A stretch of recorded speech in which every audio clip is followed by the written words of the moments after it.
finally, we are going to break down the Illinois game and talk through what I think is going to happen for the Alabama-Illinois game that's going to be happening in Birmingham.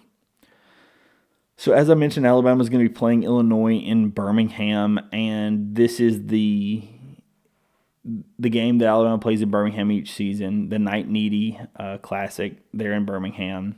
And they do a really good job putting on this event each year. And I think this was supposed to be Arizona. For those of you unaware, this was supposed to be Arizona with the return trip from last season. Arizona backs out. Alabama fills them with Illinois. And I think that Illinois is going to be a really good test for Alabama. Illinois has some guys on their team which Alabama has faced before. For example, Kylan Boswell that was on that Arizona team that Alabama faced last season. They also have some incoming guys with Will Riley and Ivisic, some freshmen that are playing some big minutes, as well as Kasparas. I'm not going to pretend to pronounce his last name. Either way, they've got some freshmen that are contributing big minutes for them. I think this will be a very good game. From an Alabama perspective, Alabama has seen what they need to work on as it relates to they just played Purdue on the road, and they've had a little bit of a step up in competition from that first UNC Asheville game. The McNeese State and Arkansas State games gave us a little bit to work on. Then the Purdue game gave us even more to work on. The difference is Illinois has really not played a great schedule. They played Eastern Illinois, which is one of the bottom 50 teams in the country.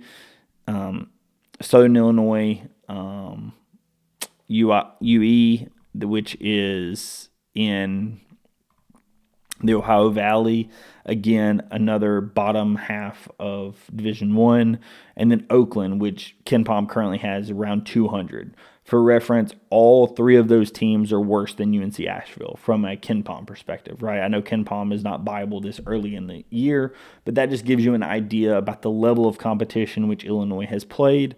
Now, they have won all three of those games. That Oakland game was only actually by 12 points, so it was not a great win, but it was a win nonetheless. But this is going to be a massive step up in competition for Illinois, right? So where Alabama has learned a little bit about themselves from the games which we've played, Illinois is just going to be learning about themselves this first game.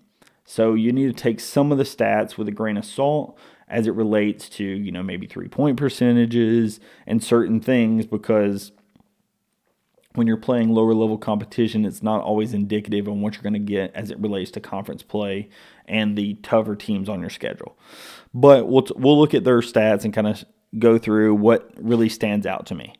The biggest thing that stands out to me when you look at Illinois currently is, as of this moment, they are second in the country in 3-point attempts as it relates to field goal attempts. About 57% of their total field goal attempts are 3-point attempts. So this very much could be a game in which Illinois is going to shoot a ton of threes. On the flip side, Illinois, and I looked back over the last few years, Brad Underwood's Illinois teams have been near tops of the country at running opposing teams off the 3-point line. So the game plan from my standpoint of what Illinois is going to try to do looks very simple. Illinois is going to try to run Alabama off the 3-point line while taking the 3-pointers themselves, right? They are going to try to run people off the 3-point line and funnel them into their 7-1 center, Ivisic. In my opinion, I think Alabama is going to try to get this pace up. Illinois is a team that does play with a bit of pace. They're not a super fast-paced team by any stretch of the imagination, but they're typically top 100, top 75 in pace. So this is a game which I would expect that Alabama is going to have some success at bumping up the pace in this one. I think that Alabama can have some success if they get the right matchups, right? I think that Alabama can have some success down low as it relates to the fact that they're going to be going against a few freshmen. Some of the forwards in this game are going to be freshmen. The power forward that starts for Illinois is a senior, but most of the other forwards that Illinois is going to be running out there are going to be freshmen. And this is a standpoint where if you think about back to last season when Jaron Stevenson went up against a guy like Ian Shefflin from Clemson, it's very clear if somebody is not as experienced going against somebody much more experienced, think about like a Grant Nelson or a Cliff Amori going up against a freshman that maybe his body is just not fully ready for high level competition or is not ready for the physicality that they're going to face. I think that they could have some success, right? So I would fully expect that Cliff and Grant could have some success down low in this game. Obviously, I know Illinois is going to try to run Alabama off the 3-point line, but this is going to be a situation where I think that Nate and the pace in which we're going to play is going to allow Alabama to get the shots off. The question is Alabama going to be able to make them?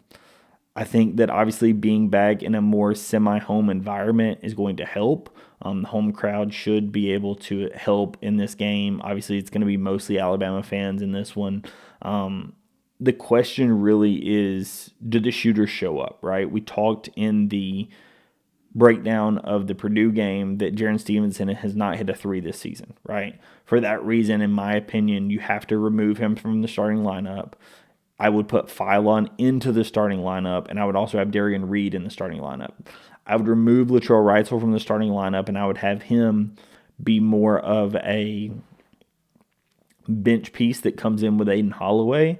I think that they could work off of each other and be able to get shots. But the problem is when Mark Sears is in there with Latrell Wrightsville and Jaren Stevenson, Mark and Grant are really kind of the only ones that can create for themselves. If LeBaron Philon is in there, he has that ability to create for himself that you just don't get out of Jaren Stevenson or you don't get out of Latrell Wrightsville. Latrell's a great shot maker, but he doesn't get to his shot. Mostly it's spot up shots, either in the corner, kick outs, rhythm threes is where Latrell kind of feasts. He's not as much of a creating a shot for himself, whereas LeBaron has done a much better job of that this season. So, in my opinion, you move LeBaron into the starting lineup, you move Darian Reed into the starting lineup, and I think that gives you a good defensive lineup as well as a good offensive lineup. Alabama really needs Chris Youngblood to be back in this, as soon as possible. I think that sliding him into the three is going to give you the most success, but I think that Darian Reed will give you a defensive option and a different offensive option coming into this game. So, in my opinion, that's what ends up happening. I do think that Alabama can win this game, and I think a big reason why I would take Alabama in this game is that competition jump. Right? It's often that when a team faces their first big step up in competition, especially when you have a younger team, and for the most part, this is a much younger team for Illinois. Trey White is a transfer from Louisville and USC, which is pretty good. Kylan Boswell was good at Arizona, which both of those have played some times. This Ben Humorichus, or I'm sorry, not sure how to say his name. He is a transfer from Evansville. He's a senior, right? So some of these guys do have some minutes in which they play, but a lot of the other guys which get a lot of minutes for Illinois are freshmen.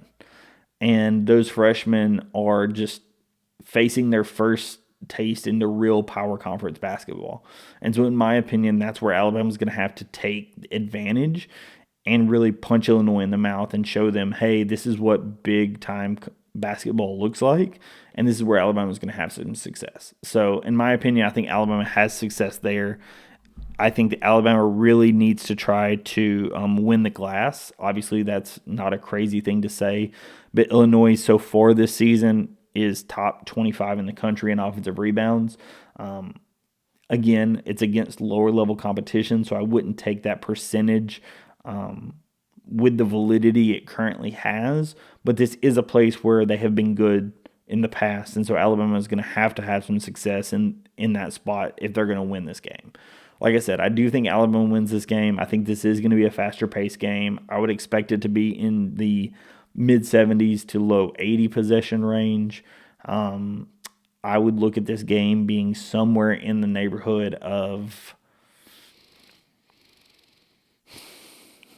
85-77 Alabama. Like I said, I do think Alabama wins this game. I think in large part it's due to the step up in competition and Alabama's ability to kind of figure it out at certain moments. I think that Alabama can win this one. I would really look to see a big game out of Grant Nelson or Cliff Omori. Like I said, down low against some younger guys. I think that's a place where they could have a lot of success. And I would definitely look for Alabama to feed them, especially if Illinois is trying to run us off the 3-point line. We saw that at certain moments earlier in the season where teams tried to run us off the 3-point line, and we were able to have some success down low. And I would look to see this game be one of those. So that's what I would look at for this game. I think Alabama does win this one, but it very well could be a very close game. Illinois is a good team. Brad Underwood is a good coach. It's another, tough game in this non-conference slate for Alabama, but I think it is a game which Alabama kind of must win because it doesn't get any easier when it comes to Houston being next on the schedule. So, in my opinion, this is kind of a must-win to keep morale up as you kind of go into the rest of the non-conference. I think you kind of let one slip away from you at Purdue. Not to say it's one that you must have won at Purdue, but I think when you were up 6, you really wanted to win that one.